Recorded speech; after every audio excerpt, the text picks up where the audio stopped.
we go. Ready? And hello and welcome to Real Crime Profile. Today is a very special day. I am your host, Lisa Zambetti. I am the casting director for CBS's Criminal Minds. And usually I'm joined by my two beloved co-hosts, Jim Clementi and Laura Richards, who could not be here today for this special podcast. You know, they're out and about being heroes and sheroes, solving crimes and beating up the bad guys. And Laura is doing amazing things. I know she wants to tell you about changing the laws abroad. So they couldn't be here today. But have no fear, because I am joined by my wingman, the Melbourne Aussie, Dean Laffan from Melbourne, Australia. Pleased to be paneling here for Lisa and the rest of this chat. So looking forward to what we can come up with today. That's right. And along with Dean and I wish you guys could all shout it out all together, but we also have some very special guests, the Real Crime Profile listeners. Woo! This is very meta because you're listening to yourselves being a host. So that's right.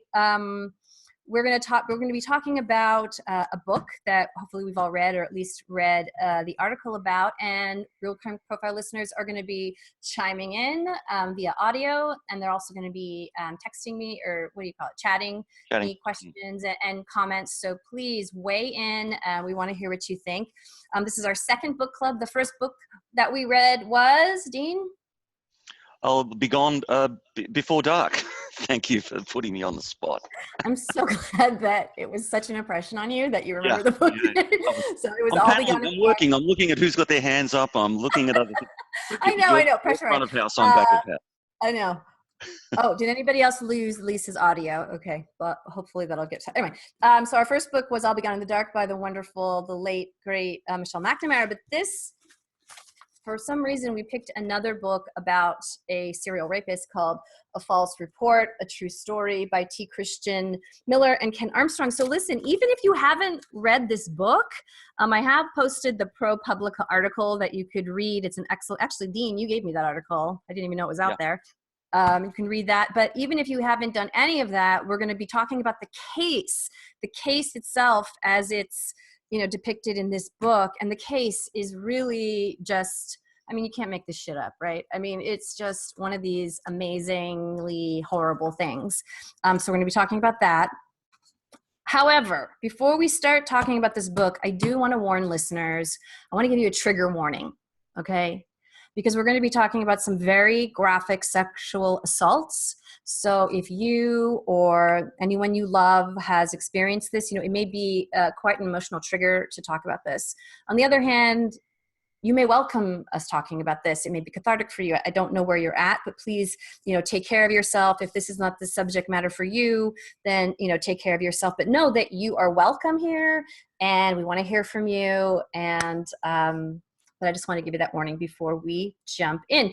Also joining us today, I say we have a special guest, Jolene Kinsell. Jolene, hey, so Jolene, tell us about yourself a little bit. I have been a 911 dispatcher for 25 years. I started out in private EMS and moved to law enforcement about 20 years ago. There's pretty much not much that I haven't dealt with, or calls I haven't taken, or calls I haven't helped out on, or investigations. So I'm pretty much well-versed in just about every aspect of this. Okay, great. And, I did put a shout out on our Facebook page if somebody was in law enforcement, if they could, chime in, because we definitely want to hear from your perspective. So thank you so much, Jolene, for being here to be a sounding board. And anybody else who is in law enforcement or has a background in psychology or anything, if you want to chime in, please do, because my grown-ups aren't here to profile and give me, their professional opinion about things. So we're just going to be rocking through by ourselves. So, okay, here we go. So first, I just want to nutshell the book summary, and then I'm going to ask you guys a bunch of questions.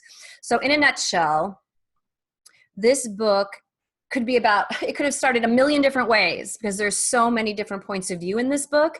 But it starts with a young girl named Marie, who's 18 years old, recently on her own, living in Linwood, Washington, which, if you're not from the U.S., that's in the Pacific Northwest, very left coast place. She's living there. She's a former foster child. She's had really rough upbringing, but she's made it through the system and she's on her own, just a few days into her first apartment on her own, and she's raped. And after she's raped, she calls her foster mother, she calls her boyfriend, she calls 911, and her statement is taken, and everything is a rape kit is administered, and everything is kind of going along like it does in this kind of a crime. And then somebody calls the police and casts just a seed of doubt on her story. Just she might be not telling the truth about this. And that suddenly twists the lens, and law enforcement then only sees her as not a victim anymore, but as actually somebody who's doing a false report, hence the title false report. And instead of trying to help her, they start interrogating her. And as a result of that, she recants the rape, and she says, I guess I must have dreamed it. And she basically has to walk back her entire story, to her great shame. And, so, not only do they stop trying to find her rapist, but they actually charge her with a false report. So skipping ahead, meanwhile, just a few months later, in another part of the U.S., in Denver, in the suburbs of Denver, Colorado, where I lived for several years, this rapist who did rape Marie goes to Denver suburbs and starts raping a whole bunch more women. And I won't spoil the ending, but finally, justice is served, but at what cost? So that's it in a nutshell, that journey. So did I get it? Does that pretty much sums it up for you guys? Okay. Yeah. So, and I asked people like what 3 words this book kind of left them with. So I'm going to say tenacity, spiderweb, I hope that's one word, and gratitude. I could also have said what the fuck as my 3 words, but anyway, I took the high road. So what are your 3 words, guys? Okay, well, let's start with Paloma, who's had her hand up for a little while. So, Paloma, I'm just going to bring you into the conversation. Stand by, and there you are. You've got your audio mute at the moment, Paloma. Yeah. There we go. Okay, there you are. Hi. Okay, 3 words. Both shocking and non-shocking. I don't know if that's one word or one word hyphenated. And then also, and then tenacity would also be a word I would use, I guess. Right. Yeah. Let's talk to not shocked. So. Yeah. So I mean, tenacity. I mean, the number of people who just had to stick with this case and just, in the minutia of this case is how it was solved, which is so amazing to me. And we're going to talk about how if this one little thing hadn't happened, they couldn't have unlocked it. But yeah, the tenacity of law enforcement. And as much as law enforcement in Marie's case in Linwood got it wrong, if I can opine that, there's a bunch other law enforcement that got it right and would not give up. They were tenacious about their job. And yeah, and what was your other word again? Shocking and then unshocking. So not surprising, I guess. So what do you mean by that? Well, it's shocking because of all the women and how far it went, but it's also unshocking because, from my knowledge and experience I've had, it's not. I mean, that happens. People aren't believed, and no doubt's taking place. And I had a really close family friend who that kind of happened to. She was raped by the football player in her high school, and nobody believed her, and she was actually kicked out of her own high school and had to go to a community college, and it was kind of horrible. God, I'm so sorry. Yeah, I mean, and this one good thing about this book, of many good things, is it goes into kind of where that comes from, the history of not believing the victim. I mean, do you guys remember the part where it's just unbelievable in our history, how that opinion was formed? But okay, who else has words? Anybody else? Yep. Okay, so we have Anna. So we're just going to bring Anna in. Welcome, Anna. You've got your audio muted at the moment, so if you just unmute that, we can hear you. Okay, how about now? Yeah, we have you now. I would say collaboration. I think between the Colorado cops, who I think, if I'm not mistaken, the two main detectives were women on that. They were. Yes, So I indeed. wonder, if that played into them wanting to solve this. And I would also say vindication as a word, just because in the end she was believed and she got restorations. Maria got restorations Right. from the city. And then I guess I don't have a third word, but I think telling maybe might be a good word. So What was that? telling, like it's just telling of the situation of what a lot of women go through, so that the next time this happens, people who read this book can say, hey, women don't just lie. A lot of the times there's truth. Right. So, Thing about vindication though, like once you have that dark cloud over you, I don't think you can ever really get from under it. I mean, even if, on the books she's been vindicated, I think her case is still listed as an unwarranted accusation on some fakakta guy's blog somewhere, So I think once that pool is stained, you just cannot totally get that off of you.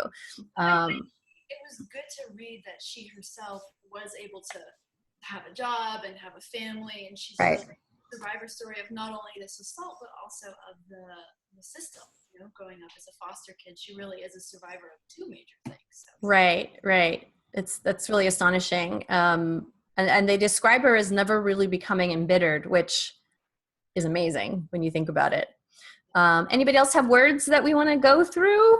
Just before we get there, Lisa, I'll just, as Anna was asking about observing the two police officers, I'll just, for those of you who haven't seen them or didn't get the chance, I'll just show you that they looked a little bit like this. There we go. There's the ladies in question. So that's Stacey Galbraith from Golden on the left and Edna Hendershot from Westminster on the right-hand side. So this photo is from the ProPublica, and there we go. We're in play mode. Okay, there you go. But I just thought I'd share that. Go any further. So, and obviously, as Jolene knows, there were tons of other people involved that unlocked the key to this story. A lot of unsung heroes, unsung analysts, and the book really tries to tell you about them. But yes, certainly those two detectives, Stacey Galbraith and Edna Hendershot, were, definitely the shining stars. And that's why they're making a series about this, which is how I even heard about the case to begin with. I was having breakfast with the producer, and she was telling me about the project she was working on, and she told me this story, and I was like, wow, this sounds like a case that we should cover. And lo and behold, I found the book. So when that series does come up to fruition, boy, would I love to cast that. Let me tell you, I already have some ideas. But anyway, I'll definitely let you guys know when it's airing and where. Okay, if there are any more, my chat thing is gone, Dean. Where's my little chat? I don't know what you did with it, but if you just click the chat icon at the bottom of wherever that screen is, and you'll see more. You should see the chat. If you just hit the chat icon. Okay, cool. It's covering your face, but that's okay. Get it back. Let me just see what I've left. Coming from law enforcement, this book enraged you, Tony. Okay, we're going to get to that in a second. I want to ask you about the title, the book title.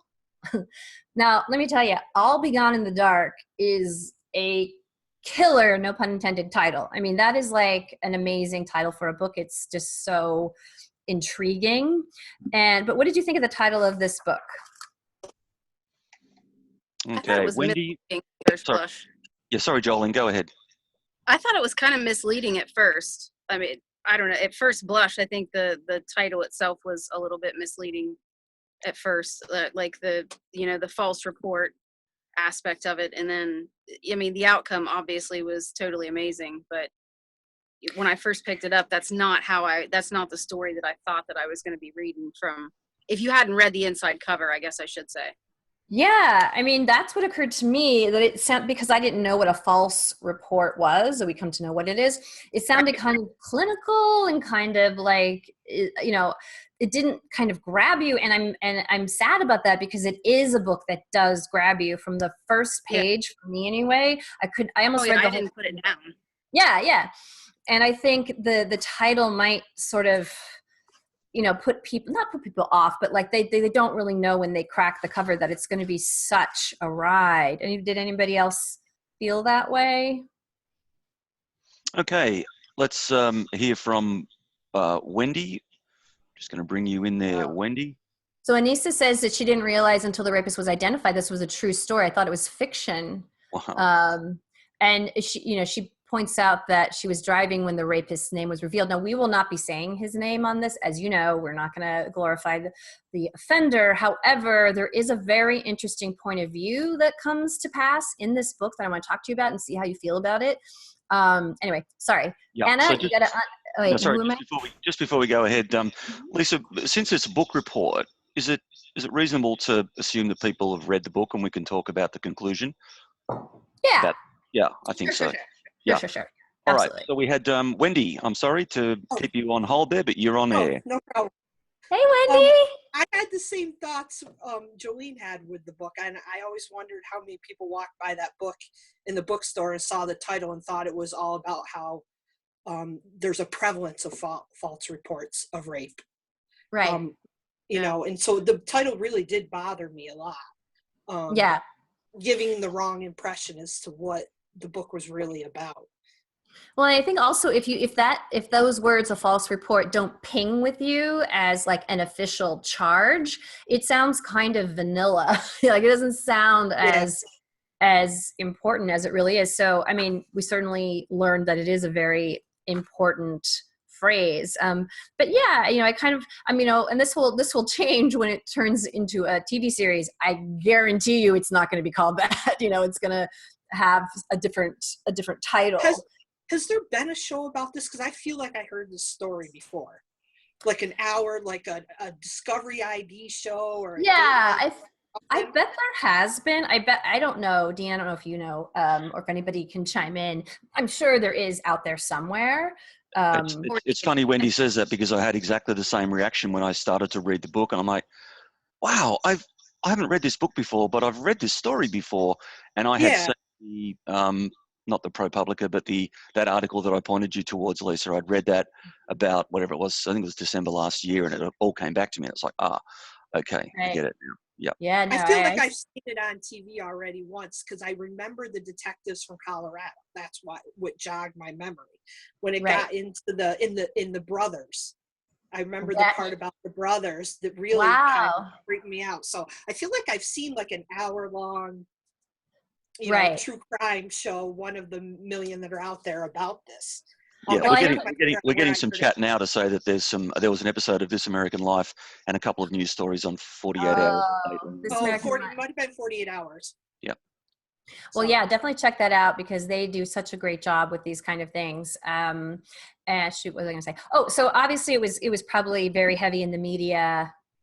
Certainly when Marie was charged with the false report, that made the rounds of her local media. And I lived in Denver for 3 years. It was before this time, but I'm sure that if you lived in Denver, you heard all about this story because, all those rapes. It was really funny to because I've lived there. There are a lot of things that, I could picture so clearly. Like there's a supermarket chain called King Soopers, and I just remember it so vividly. So for me, the story really came to life looking at all those suburbs, and I've been to Golden and all those different places. So Lisa, sorry, we've got, I'll have to fix this next time and make you a co-host, because you can't see the raised hands, can you? No, I can't. Have to fix that, because you don't know that there are people with their hands up, so I have to keep. I see the chat, but I don't. Okay. All right. So we've got Tony, Jenny, and Sophie that are queued up to have a few words. So Tony, I'm just going to bring you in. Thank you for your patience, everyone. And welcome, Tony, with your audio muted. Just unmute your audio, Tony, please. Somewhere down the bottom, there's a little icon there. You can unmute your audio. Be there somewhere. There you go. Hi. Hi. So we were talking about the title, and I'm on the same page as everybody else with this right now. Oh, my 3-year-old. Photo bomb. Photo bomb, 3-year-old. Anyway, I'm on the same page with the title. It's, a false report. I come from a law enforcement background. I'm a police dispatcher. I know that that's a charge. It's seldom used, but for me, it was like, oh, okay, what's going on here?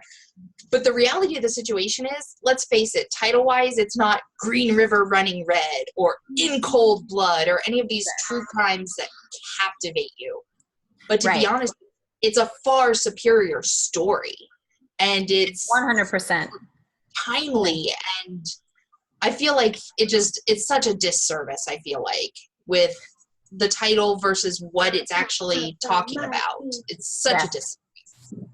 I agree. They needed to hire a marketer. Lisa, I've just made you a co-host, and hopefully now that means you can see. Do you see the extra icons now with the little hands up or anything like that? Under panelists, under the panelist tab. I see participants. Yeah, and under that you have attendees.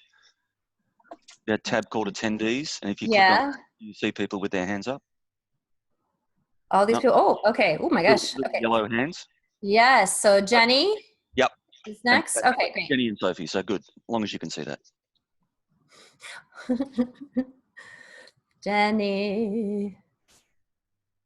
Oh, do you want me to bring Jenny in? Sorry. Yeah, Okay. sure. Okay.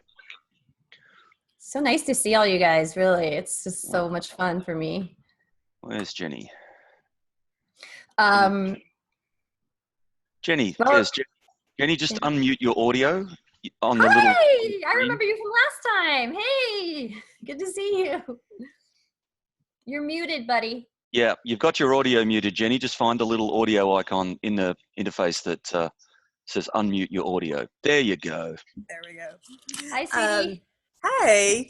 I agree that the title was kind of dry and very clinical sounding, but it didn't really say exactly what it was going to be about, but I kind of had a different take on what I thought it was going to be about, and that was, I thought it was going to be comparing a false report, like a true false report, against, non-false reports, and I thought, oh, that'll be interesting, because I wanted to get some ammunition about, because it's always, he said, she said. So I thought that this was going to give me some insights on how to, think about that and be able to kind of talk out, against that. But that's not what it was. But it was really good anyway. I mean, because I was thinking, why are we spending so much time with Marie? Because, they're telling us that she didn't tell the truth. And then I'm like, oh, wait a minute. Yeah. So, I thought that was really good. And the way that it eventually came to the reveal was phenomenal. Yes, I want to talk about the structure very soon, because it's just an incredible structure. I went back and I reread the book a second time now, just kind of tracking how they built the story. But we'll talk about that in a second. Sophie, did you want to weigh in here? She's got her hand raised. Yeah, and just a point of order there. The screen got too busy. I was keeping everybody on as attendees, as panelists, and then I couldn't see when the new ones were coming in. So as you're done, I'll put you away, but I'm not being derogatory in any way. It's just so I can get a tidy interface. If you want to speak again, just simply hit the raise hand and I'll bring you back in. So that said, we'll get Sophie in on the panel. Come on in, Sophie. And thanks, Katya, she likes that we promoted the book on Facebook. There we go. Thanks, Sophie. All right, Hi, you're on. Sophie. Can you hear me? I can hear you. Okay, great. I just think that the original title that they had in ProPublica was an unbelievable story of rape seemed much more compelling, because it kind of grabs your attention and wants to get in. And my parents actually have lived in Golden for the last, 15 years now. So this happened while they were there, and that just makes it so close to home and terrifying to think about this guy running around Colorado doing these types of things. Had they heard about this case? No, I don't think any of us had heard of this. And I was in Fort Collins until 2009, but I was in and out, visiting my parents all the time, and I never heard this story. So it's even more surprising. Yeah. So for those of you who haven't read the book, this guy, whoa, somebody fell over. This guy stalked his victims for hours and hundreds of hours before, and did practice runs, you know, breaking in and out of their apartments.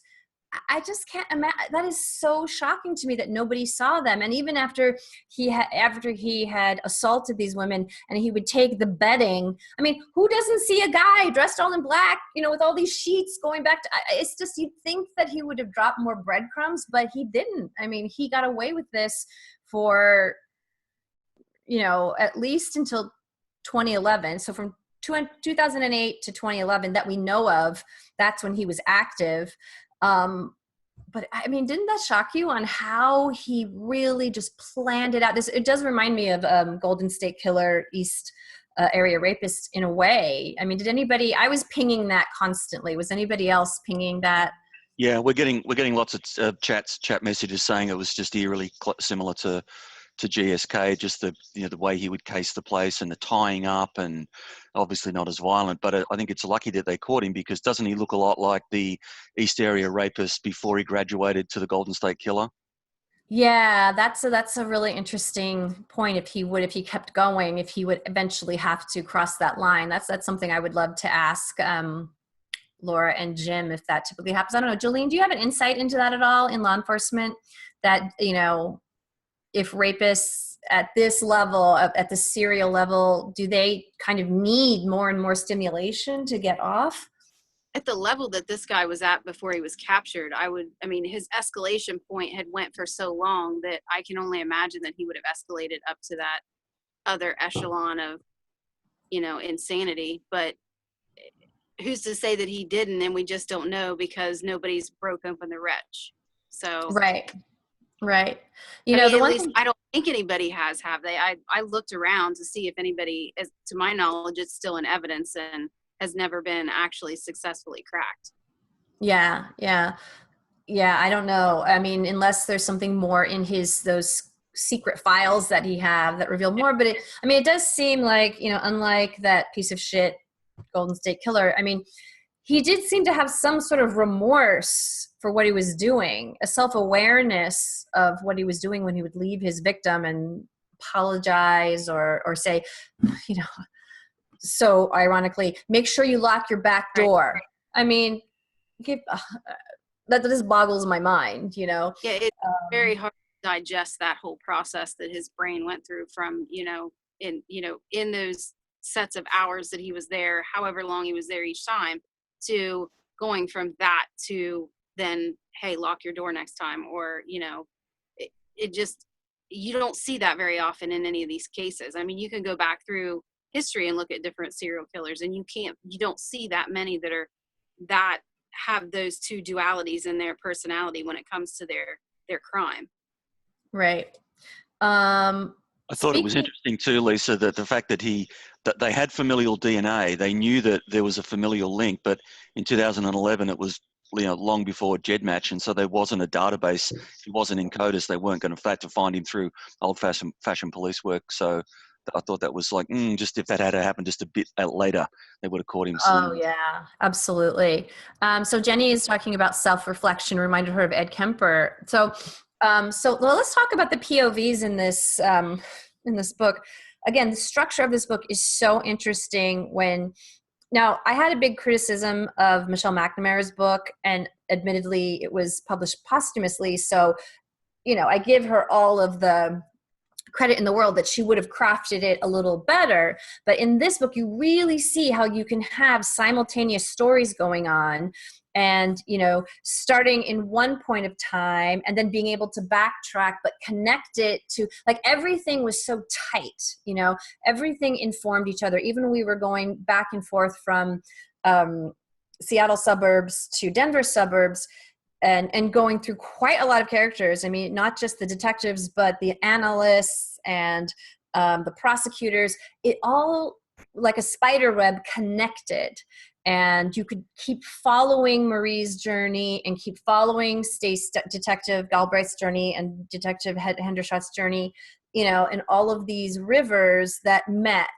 And I think that is just such a hard thing to do, because they certainly could have told us just chronologically, you know, just by the numbers. But instead, they really crafted it in a certain way that you went on this journey with all of these people, mostly women. And I just think that's just an extraordinary stroke of editing. It's just an extraordinary way to deliver the story. And, you know, sometimes you see that in the best true crime series, where the writing is that tight. And I just love that that was true here. I don't know if anybody else agrees with that or noticed the structure at all. Yeah, I think it really set up that punch when Galbraith finds the camera that he stole from the previous victim, and she's scrolling through going, oh yeah, that Vic, that. Wait a minute, who is this? It's like, wow, that's goosebumps. You know, and you could connect to that because you already knew about Marie, even though, you know, they hadn't found her yet. So it was really good. Yeah, absolutely. Anybody else chiming in on that? Let me just look Yeah, at my... Jenny's going to come back in. Just one sec. Come on in, Jenny. And there you are. Just unmute your audio again, Jenny. It's just the way the system works. You got it. I listened to a podcast by the authors on Longshot, that they were talking about the article that they had written. And I think part of why they were able to do that so nicely is because they had both been working on it separately. I think it said that in the back of the book too. Yes. And luckily for them, one had been working in Washington and one had been working in Colorado. So they were already both telling these separate stories. And when they came together, I think that's how it ended up having that kind of power that way. And the way they described it is like the story in Washington was more like meditative and introspective, and the story as they told it in Colorado was more like a chase film or a true crime kind of what's going to happen next kind of thing. Yes. Yeah. I think balancing that voice is really hard. Go ahead, Paloma. All right. Come on in, Paloma. There you go, Paloma. Yep. I thought the point of view was very powerful because you really got into the mindset of the different people, and it made it a lot more creepier when you went to the mindset of the rapist. And then you could also kind of get the point of view and the way they kind of thought, which I thought was very powerful. The way everybody thought, the detectives and. Did anybody, was anybody pissed off that they included the offender's point of view? So for those of you who don't know, we go through, each detective's journey and each victim's journey. And then all of a sudden we switch into the offender's journey, him at some point telling these writers how this all started for him from seeing, it's going to piss my husband off, seeing Princess Leia in the Jabba the Hutt slave costume was like the first time that he felt this urge to control women. And he goes through his entire mental journey. Did anybody hate that? Okay, we got quite a few people want to chime in here, so we're going to bring. I'm going to stop talking. You guys talk. Okay, in the Wendy's back, and we've got Tony, Sophie, and Amy. Yeah, that kind of, I would love to know the author's reason for doing that. Was it to teach us something about him, or to teach us how to look out for some sort of predator? Because other than that, there's no reason to put his point of view in there at all. This was about the people he hurt and the victims. They're the ones who should have been center stage, not him. Can I offer a counterpoint to that? Sure. In that I'm sure that the victims wondered, why me? How did this happen? And he offers it up on a plate, play by play, how he did it. And it certainly opened my eyes to, there's a chapter called Fishbowl where he can just see everybody going about their daily lives like they're in a fishbowl. And he had all of this easy access to people. So in that way, I thought that was very powerful, and I didn't feel like the authors were trying to be apologetic about his crime or his background. So for me, that was important, but I completely understand if people just did not want to hear a word from him, except for. I'd love to know the reason for doing it. Just like what was their thought process in including that part of the book. It's fun you talk about the structure, because I listen to this book on Audible, and I also listen to I'll Be Gone in the Dark on Audible. And this one was much tighter and easier to follow. I had to listen to I'll Be Gone in the Dark twice because I got lost in the chapters and the jumping back and forth. And it wasn't as easy just to go back to the beginning of the chapter and see what year I was in and where I was. So I agree, it was much tighter structure-wise throughout the whole book, even though they were going back and forth between the two states. It was much, much tighter. Yeah. So Anna says that she didn't want to hear from him, but it could be a learning moment about how we socialize boys and the way women are treated in the media. Ugh. Yep. But 4N6 Meg says it made me uncomfortable, but I understand that it gave us information. I didn't want to feel anything for him. And I feel the authors did a good job presenting him with, I think she means without offering a sympathetic side. Yeah. Good. All right, Tony. What is up, girl? Yep, go ahead, Tony. Oop, can't hear you, honey. Yeah, she's unmuted, but there's something weird going on there. Something weird with your audio. Nope. Are you there?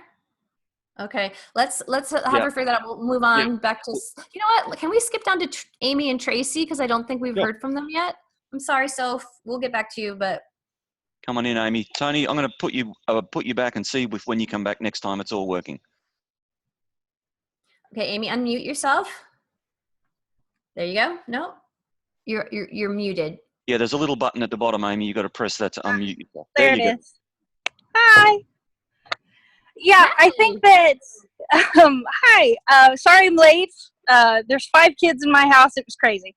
I think that having the point of view of the offender, when you read a lot of sometimes these true crimes, you don't have you're like, why would he do that? How did he do this? Why would he do this? Why? And so then you hear it just in as plain talk as you're talking about your grocery list, because that's what it is for them. It's a methodical, like, this is my daily life. This is how I do this. And so it gives a good counterpoint to the fear and the frustration and the anger you get because you are sympathetic to the victims.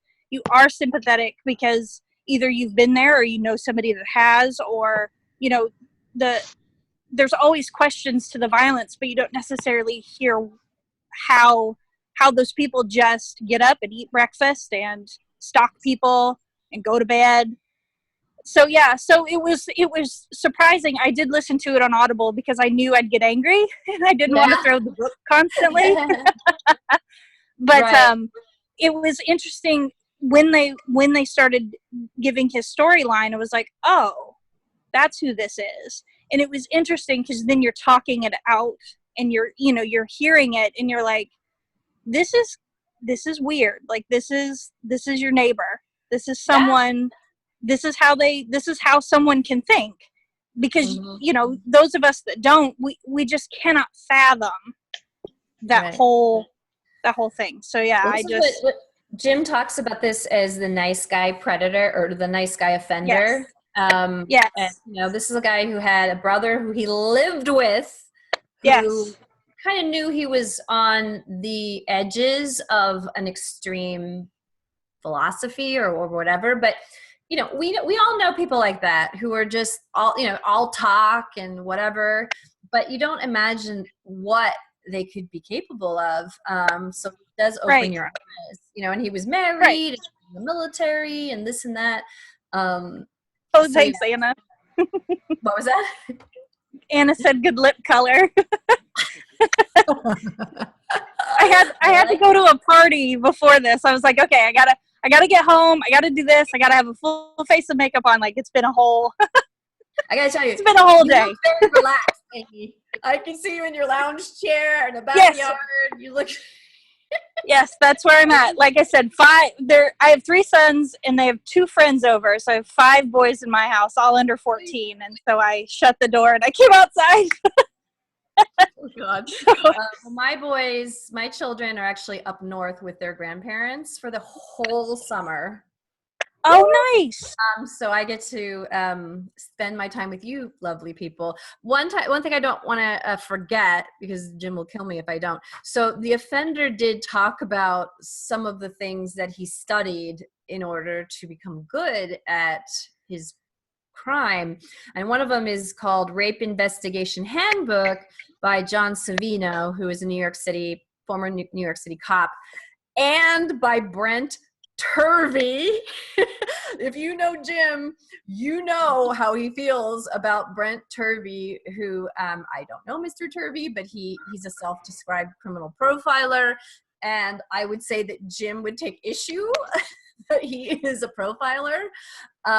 So it's interesting that this rapist got his, manual on how to do this from a rape investigation handbook. And I mean, everybody, I hear this all the time, like, what should you do? Should we not publish anything about, should you never publish something like that? Or like, how to build a bomb, or how this happens, or, because it helps people understand how to avoid law enforcement. This taught this rapist that he could have the victim, and how humiliating, have her wash herself and take a shower and clean herself and take all of her bedding, because he knew that would make it much, much harder to get his DNA. And he learned that somewhere. So I don't know, where is the line between, telling the public what's what to do, and yet not educating offenders. Tracy's there, but her voice is not there. Mute. Tracy, you just need to unmute there you go. Well, about whether I didn't like having his point of view in the book, it didn't bother me at all. Personally, I actually liked having a small part of the book about what he thought, just because it gave a more holistic story. Can you lean more closer to your mic, sweetie? I can't hear you. Yeah, just pull that mic. That's better. Is that better? Yeah. Okay. It made the story more holistic. It gave the big picture by giving a little bit about him. But to be honest with you, it didn't stand out. I actually, before you brought it up, I kind of forgot that they even described that he was a part of the book. It didn't linger. It just blended right into the narrative. Yeah, I just forgot about it. I mean, after I read the book, what remained was not. I forgot that he had a part in it, that they described him. So it didn't. I mean, it didn't impact me personally. I guess when I first started reading about him, it was like. Matter of fact, I think I started reading and then might have kind of skipped through, like, okay, I get it. This is what he's done. He's one of those, Right. I've read too much true crimes. I was like, okay, I got a good enough picture. Yeah. What the story about the presumptions and the assumptions and all that, that's what left me with, after reading the book. Yeah. I think we're gonna get into that for sure. Let me just see. Katya asked, did Jim say how prevalent these nice guy rapists are? We didn't really talk about people who assault adults. I think Jim is very tapped into offenders against children. But I'm sure that we can find that out and let you know. And so, since this book has come out, I don't know that there other victims have come forward. And Lisa is asking, have any other victims come forward and been identified? I don't know if they have. I don't know if we would know if they have, or if they're kind of keeping their privacy. Jolene, since we have you ever taken calls from people, women or men, who have just been raped, on your 911 call? Oh yeah, I've taken a lot of, I couldn't even tell you how many, honestly, but I guess more that has stuck with me is when moms or dads have called in when they found out their children have been molested or raped. Those are the calls that are more prevalent than, and I guess it's because most of the women that have called in that have been raped or sexually assaulted have waited days, so it's not right then. It's like not in Marie's case where she called, after she made 2 phone calls, it was right then. Where the ones that I've taken, it's been days later where they've probably talked to somebody and then somebody said, hey, you need to call. So that's the only call I've never taken, is like the immediate like rape that just happened, not to the point where they've been hysterical. I mean, date rapes, yes, but not anything like in Marie's situation, obviously, because that's a really, really crazy story from the jump. But yeah, I would say it's probably frightening that people to people that there's a lot more children and molestations and rapes of children that are now reported than say 20 years ago than when I first started this. I mean, it's a daily thing now, where it never used to be that way before. But what I will say is in a crazy way, it's probably a good thing, because those molestations were always happening. But Absolutely. now they're not being hidden in the dark, and right away parents are getting in there and being involved. I mean, I think that's just and I think that's a step in the evolution from the whole process too, from women when they're older actually, you know, now when it started younger, like now that they're reporting things when children are younger, then you won't have these cases when people are older. Maybe the cases you won't have these people waiting so long, because we'll stop the stereotype, like was in this case, of not being believed. And, you know, the continued skepticism of women that are reporting it, you know, and, you know, maybe that's a tide that'll turn. Well, let's talk about this. So, you know, Marie wasn't believed, and what we find out is the history of assault on women in general, that they have to pass this incredible bar to be believed. And if you forget it, if you wait 4 days to report this, that is like a very negative check mark to the officer who's like, why did you wait so long? Blah, blah, blah, blah, blah. You know, it's just incredible. And to see the history of how that's been true, and, you know, how I forget who they were talking about, but from, you know, hundreds of years ago, just having a bar, you know, did she resist enough? And did she say no? How many times did she say no? You know, I mean, it's unbelievable. Do you think that, you know, I mean, I think I've learned from Jim and Laura that there's no one way that anybody acts in a trauma. You know, this is this is what I talk about. Like, even when we talked about the Meredith Kercher murder and how Amanda Knox behaved, or, you know, any number of people that we've talked about, how they behave, and the person next to them is like looking at their behavior and judging it. And they're not an expert in behavior, but what they say matters to law enforcement. There is absolutely no guide to how someone reacts. And I can say that from being the person that gets the call right then. You know, I've had people call in and say, like, they're like one of the other participants said, you know, they talk about it like it's their grocery list when they found out that their child's been molested. And then I've had other people call in and you can't even talk to them, and it's been months since it's happened, but they're so hysterical. So I mean, there is no guideline for how people react to any one particular situation. You can't do that. And when you get tunnel vision like that, that just makes the rest of us look terrible. You know, you can't have one set of ideals about how somebody reacts to some type of trauma. You can't. Everybody reacts different. And that's something that, anybody else want to say something about that? Amy, do you want to weigh in on that? She's got her hand up. Oh yeah, Sophie's been waiting as well. Oh. So I'll just Sophie, yes, Sophie, please. Sorry, Sophie. Yeah, go ahead, Sophie, but you need to unmute. Yeah, there you go. The way Marie reacts, it doesn't seem that odd to me, considering how she'd already been abused multiple times and been moved from family to family. Like, for her, even she wasn't necessarily hysterical, because she had already learned how to compartmentalize these things and dealt with them, and had already probably been not believed before, or at least had her feelings pushed aside before. So for her to kind of come in and be more blank isn't surprising with her history. And I don't think it's surprising for any woman who's been, you know, we've all been, you know, the Me Too movement, we've all been sexually harassed most of our lives. We're used to it. We know when something's really bad, it's not necessarily going to be as easy to drum up all those emotions from every single thing you've ever dealt with. No. Just for the amusement of the police, essentially.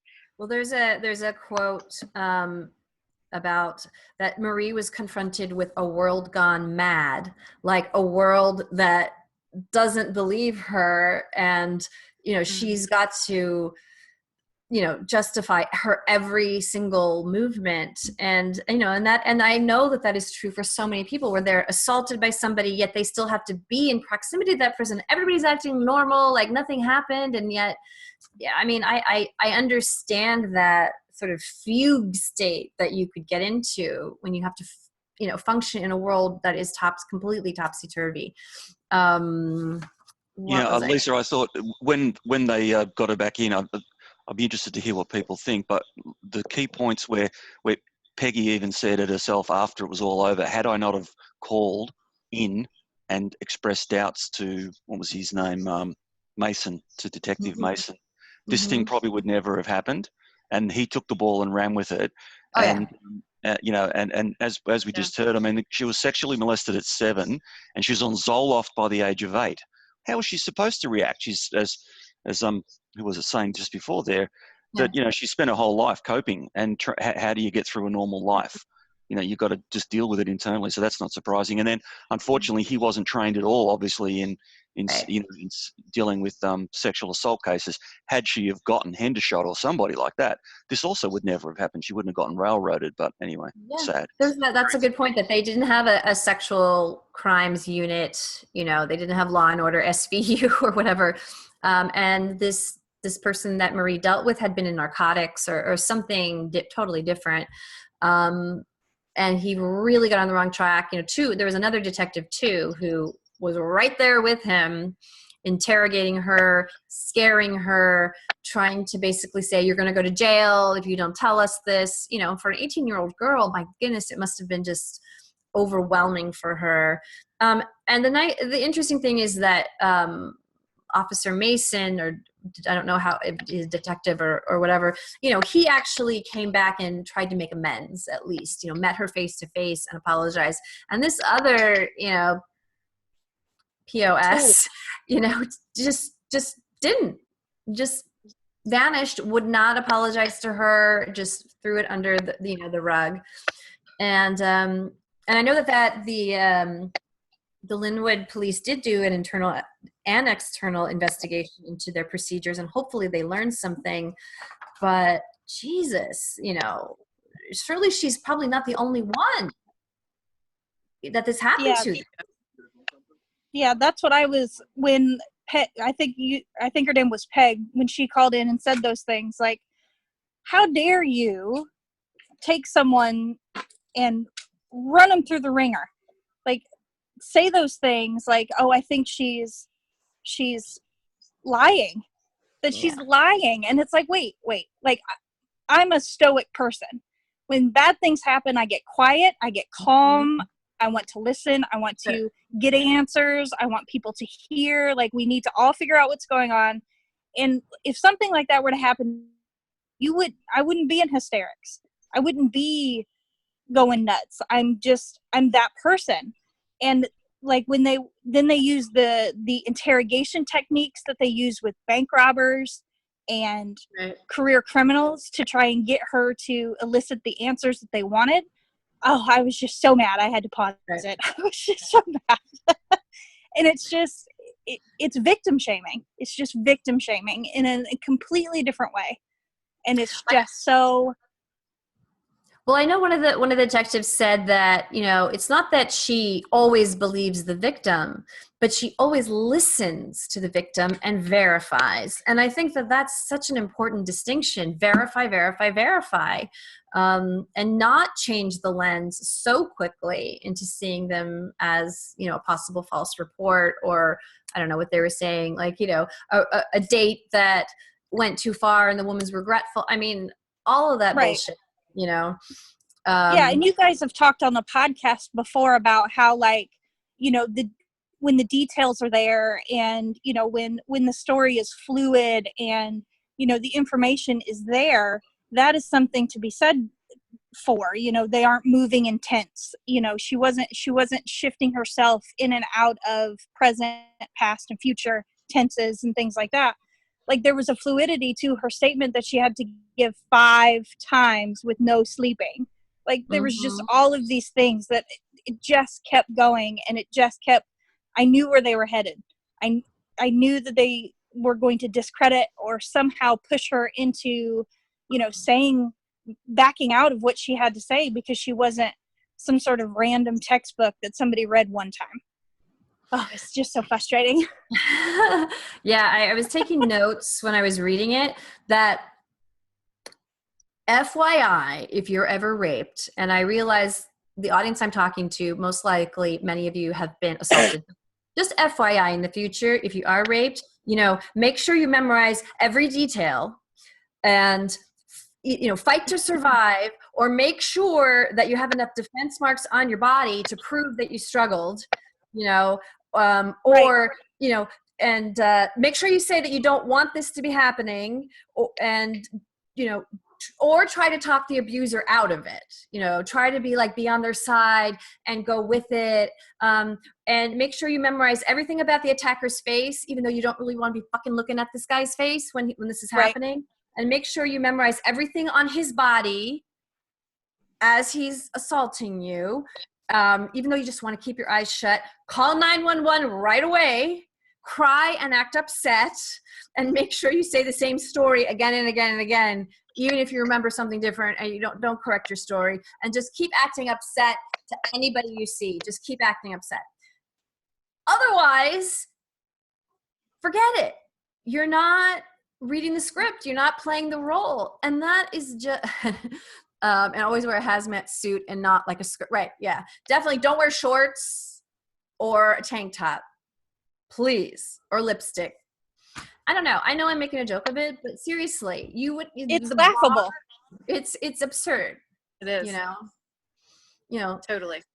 It's really funny. I will share this with you. We may have to cut it. My mom once told me that, if she was ever raped, she would just give over. She wouldn't fight. She would just give over and have it be over. But it's like, you don't know what you're going to do when this happens to you.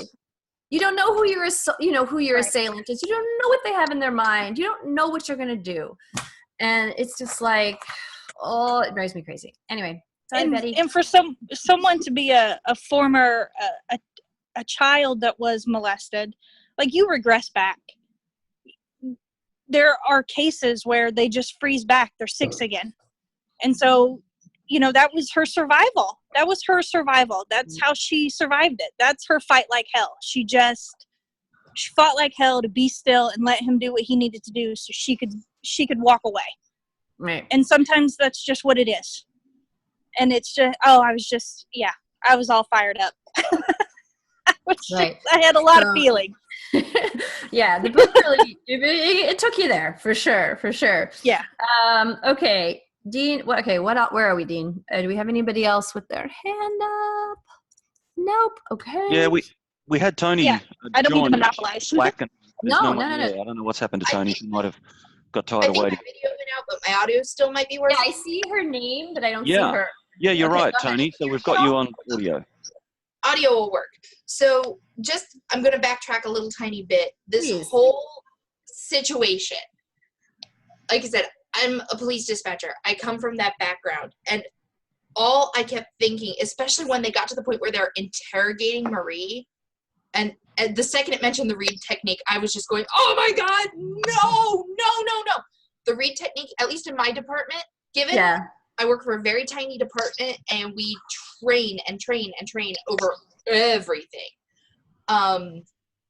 So for people who don't, I was just thinking, dear God, you guys just screwed yourselves. So tell people what the read technique is. And if you watch Criminal Minds, we have a character named Spencer Reed. But, I got it. So, Tony, tell them what the read thing is. I got to open my door. If you can hear me or not, Lisa, I lost you. Yeah, you're coming through loud and clear, Tony. Okay, I lost Lisa. Yeah, she's off camera at the moment. Okay, I lost her audio again. Yeah. Oh, that's okay. So she was saying, Tony was asking, Lisa was asking you if you'd like to explain what the read technique is. Okay. So the read technique of interrogation, the best way I can describe it based on my experience is we're all familiar with the stereotype of the good cop, bad cop technique. Mm-hmm. The read technique is only the bad cop side of it.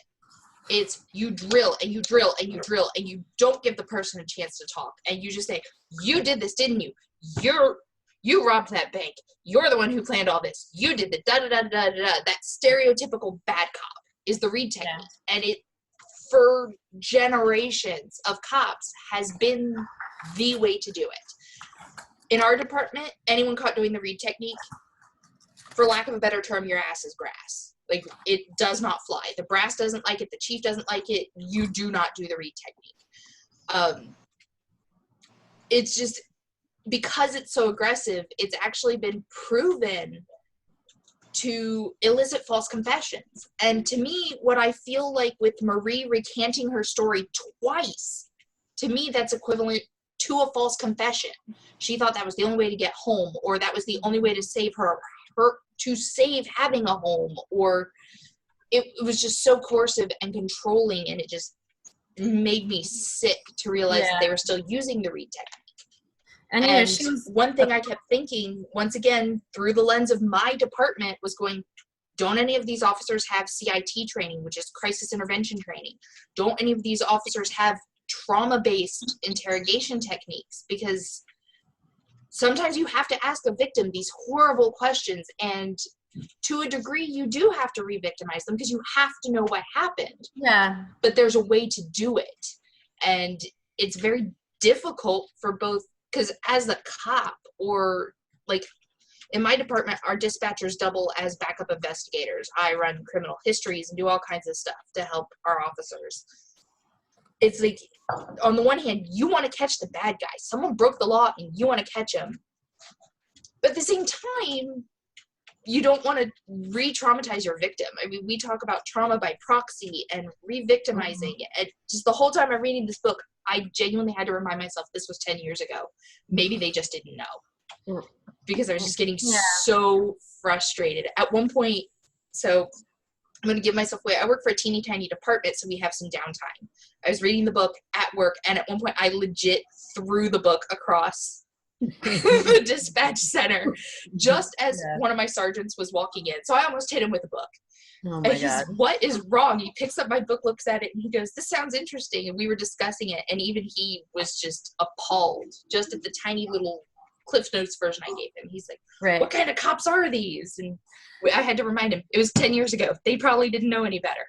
But still, let me tell you something. The next thing I want to talk about, really quick, is the prosecutor, Bob Weiner, who, when they finally, thank goodness, when they finally catch the offender, and how great is it that Detective Galbraith was like there, and she had that moment of, I've got him, after all her work and following all these leads, and, to finally see him face to face and say, I've got you, motherfucker, you're going to jail. But anyway, so, the prosecutor, Bob Weiner, he's got a whole other thing to worry about the jury. And not, something he called downstreaming, which is the tendency of each person in the chain to think about how the rape accusation will look to the next person. So they have to worry about how the jury, like we were just saying, a juror saying, well, why didn't she fight? Or why did she call her boyfriend first? Or to question the victim's action and not even really hear the physical evidence. That just struck me, just really hard, that you have to be worried about that in a jury. What, you know what I mean? Yeah, it's crazy. It's frightening. Okay, so let's look here. We are at, I can't read, 5:08. So I know we have to wrap it up, but what else do you guys want to talk about before we do so? Anything else about the book that you wanted to point out? I love the, the computer guy who just would not give up on trying to open up that wretch file. Yeah. And then, the whole reason that Marie was even vindicated, somebody talked about that, is because how random, the perpetrator took a picture of her while he was assaulting her with her ID on her chest. Why would he do that? I don't even know. And that picture, somebody all the way the fuck over in Denver saw it and said, okay, here's another one of his victims. Let's find her. I mean, that is so random, all of that. But thank goodness that everybody just kept pushing and pushing and pushing. Otherwise, Marie would never have been. I have a question. Mm-hmm. I've got a question. Was Marie determined his first victim or no? This book doesn't say. Like, as far as the book's contents are concerned, is she the first? And if so, let's say she is the first victim. If she was the first victim and she was the first one that he ever did that to, and he subsequently never did that to any of the rest of them, ultimately she's the first victim that he did that with, and then he never did it with anybody else. So had he not done that to her, then he may never have been caught, or at least not for quite some time. If he never laid anybody else's ID on their chest and took his trophy. I mean, how crazy ass bizarre. Anyway, so random. Yeah, I don't know if she was the first. I mean, he definitely, when they turn to his point of view, he talks about his lead up to, breaking in and then losing his nerve. And then, I don't know if anybody remembers, but I don't know if they said that, that Marie was his first. You got to think he wasn't. Just before we wrap up, Meg's come in, and Meg has a background in forensics, so maybe she would like to hear from her. Go ahead, Meg. I just need to unmute your audio in the bottom left-hand corner there. There's a little red line through your audio. There you go. All right. Sorry. I'm on an iPad, so it's a little different. I'm set. Hey! Yep. Hi. Thank you for having me, and thank you for doing this. I really appreciate being able to participate. There were a couple of things that I wanted to say that were incredibly frustrating as a scientist. The fact that the detectives completely ignored evidence that was right in front of their faces. There were ligature marks on her wrists. There were pieces of evidence that were in her. It was so horrible to see that. I also and they destroyed her rape kit, and they destroyed her fucking rape kit too. Yes, it was heartbreaking, and it made me so angry. Can I be a nerd for a second? Please. So when the authors are describing DNA technology, they describe an output that looks like an X-ray, and that technology isn't really something that exists anymore. Nobody uses that. So I just wanted to show everybody what it actually looks like. You are so awesome. Oh my God. I love it. Oh, yeah.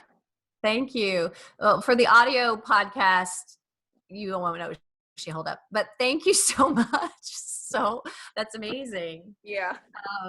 It's a little different, and it's better technology. It's why they're able to link all of those, even though they only had a little bit of DNA from each rape. Right. Very good. Okay, what am I forgetting to talk about, Dean? Are there any other questions I put out there that we have not covered? It sounds like we kind of covered a fair bit of ground. Yeah, there's one other thing I wanted to say. Okay, unless anybody else has some burning statement to make, I can wrap this up. Anissa still has her hand up. Anissa, do you have a burning comment? Bringing her in now.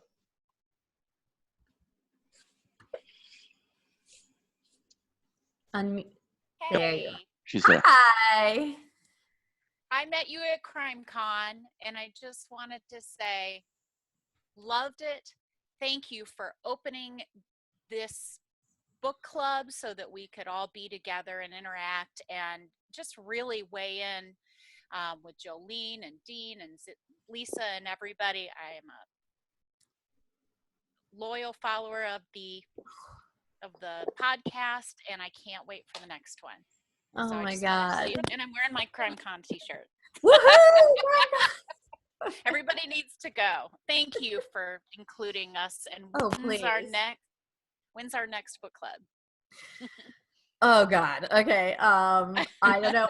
We will talk. Anna, also thank you so much for that. You don't even know what that does for me right now. It really means a lot. Anyway, Anna has her hand up as well. Anahita, do you want to bring her in, Dean? Jenny says, very cool. Thanks for showing us, Meg, your t-shirt. I was going to ask the same question. I only found out about this book club a few hours ago, and I know, I luckily had already read the book. So how do we know when the next book is, or when the next book club is? What are you using, Facebook? Yeah, I mean, Facebook, is that an old-fashioned thing to use now? I don't know, but Facebook is the only social media that I'm on, because Twitter and I did not get along. So but I know that Laura and Paul, who do the Twitter, yeah, so it's just on the Facebook page, and I usually post, you know, we did one, how long ago was that, Dean, that we did the first one? I can't hear you. What happened? Anyway, it was a while. Sorry, it was a while. yeah. No, that was my fault. I'd muted myself manually back here. I think the first one was in May, but I think, Lisa, the best way that you could obviously get to the fans or to the listeners is just to promo it at the end of the pod. Yeah, I can certainly try that. The thing is, when we record, sometimes we don't really know when they're going to drop. So some of the things that you hear have been recorded months ago. So for me, you know, Facebook and Twitter are, you know, the best ways, and we'll try to keep it up on our website. But yeah, you know, we'll try to, maybe Paul can do an insert when he's editing the pod to be posted, and do an insert on it. Maybe that's a good way. But Anna, do you listen to the podcast? Yes. Yeah, I do. It's not a test. You don't have to. But no, of course I do. And I also wanted to say too, I noticed that Dean, I think you're the only man on here. So I just wanted to say that, you know, us ladies gotta figure out how to get more dudes paying attention too, you know. Yeah, look, that's a really interesting observation, and I'm on the Facebook page for the for Case File as well, the Aussie true crime thing, and there's me and another guy, Darren, but this whole true crime, it's a topic for another discussion, but it's like 90-something% female fans of true crime, which, considering most of the crimes, like the one we're discussing here, are horrific male on female crimes almost exclusively. It's an interesting dynamic, and it'd be an interesting discussion, but not for today. But thanks for noticing, Anna.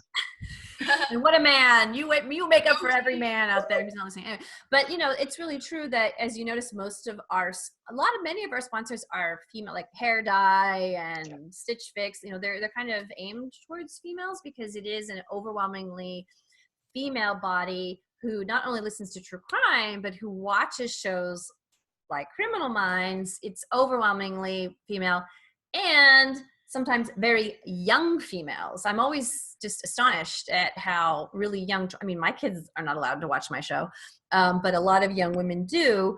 And I you know, somebody I think Jim Fitzgerald, who's another profiler, you may recognize his name, it told me that that's because most of the victims are females. And so women are very interested in that. You know, I don't know. I really don't know the answer to that, but I'm glad, whoever you are, that you are here. So did you want to say something else? I just saw also, it looks like somebody asked where we could make book suggestions for the future. Where's the best way you think we could do that? Definitely on Facebook. I mean, I just sort of stumbled into, I don't even know how, I don't even know how I picked this one, and, or the last one that we did is just sort of, it's kind of like our podcast. Like, we'll think that we're going to cover a case, and then something will happen. And we're like, no, let's cover this. So it's kind of a seat of the pants kind of thing. And I don't know if we should continue to cover nonfiction, or if we should do fiction. I don't know. I so seldom read fiction anymore, because I have to read my scripts and stuff that I kind of would rather read something real. But please just post on Facebook, and, you know, we'll figure it out. We do have a couple of sponsors coming up for books. So maybe that, you know, if I like the book, then maybe that could be something. So I don't know. Who knows? But God, it is so nice to talk to you guys. It is like amazing for me. It's such a gift, you know, to be able to interact with you like this. Any other last minute questions before I kind of do my sign off? We like your hair. How did you dye it? Well, I used Madison Reed hair dye. Actually, it was super easy. And they know me well because they had like 2 pairs of plastic gloves, because I definitely am a mess when I dye my hair. But anyway, it was super easy, and I think it looks pretty good. You know, I tried to buy some Madison Reed product, but they refused to sell it to me. They didn't think I'd be an appropriate brand ambassador. So, which just only goes to show how classy they are. So they make you look fabulous, Lisa, but clearly not. Oh, Dean. You know, I gotta thank Dean. I could not do this without him. Do you think I could figure this out? Are you crazy? And the fact that he takes his time out of his day, and he's in Australia, and we have to figure out a time. The poor guy, last time you guys had to get up at like 5 in the morning or something to do this. Yeah, it was a bit horrible. So I'm glad I was able to negotiate a slightly more. It's a Sunday morning here, of course, so it was only a 7 a.m. get up to get ready, so that's okay. But I think we really have to. We've sort of set the time zones to be for us and the US, and our poor old Euro listeners have copped it pretty hard. So we need to look after, give them some love next time. Yes, you know that's why. So this will be posted on YouTube for others to enjoy. And we'll drop it. What's that noise? Okay, somebody stopped. Okay, and we'll drop it also as a podcast.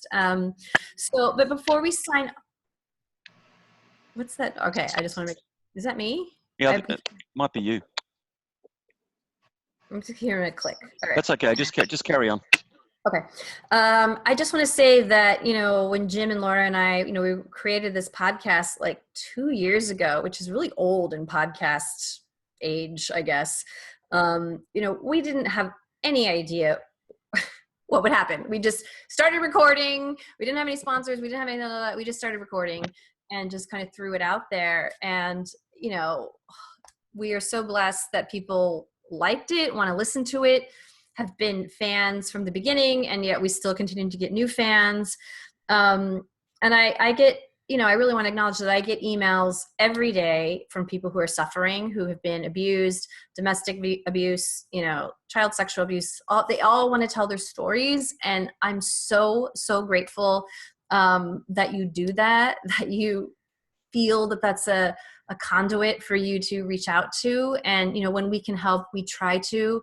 We try to hook you up with what resources you need. Obviously, we can't dispense advice, but we really try to at least listen to your story. And that is such a generous gift that you give us. I really, you know, I've been thinking about this a lot right now, how grateful I am. And, you know, all things end. And, you know, I'm sure someday this may end. But I really feel like, you know, next to having my children, that this was really like the most important thing that I've done with my life, you know, is to do this, as goofy and dumb as I am. Doing this has really just been a huge blessing. So I wanted to thank you for that. And, you know, keep listening. We're going to, you know, do our thing. And, you know, always just, you know, keep reaching out, hopefully keep passing along our little podcast to people. And thank you. Was that it? Is that good? Do I need to say anything else? we really need to work on that outro script, don't we? I have enchiladas in the oven that you don't even know that I'm like. Oh my God, that's so. What are you GSK? So I have a roast in the oven. I have to go. I have an enchilada in the oven. Oh, that's very true. Not a euphemism. I really do have an enchilada in the oven. Anyway, Jolene, Dean, everybody, thank you so much. And mille grazie. And we'll see you next time. Yep. On Real Crime Profile. Bye.